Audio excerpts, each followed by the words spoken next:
آخرین سخنرانی طالقانی قبل از مرگ با طعنه‌های بی سابقه به خمینی همراه شد و چند روز بعد با یک سم قوی از پا در وعده آب و نان، وعده مسکن، وعده آسایش در چنین محیطی.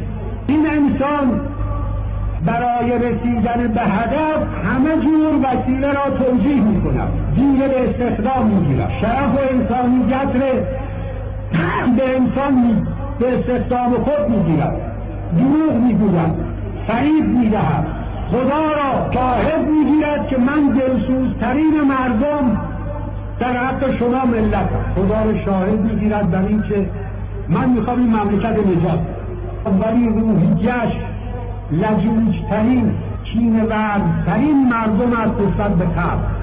تا وقتی سوار کار نشده وعده می‌دهد، همین که سوار شد دیگر به هیچ چیز رحم نمی‌کند.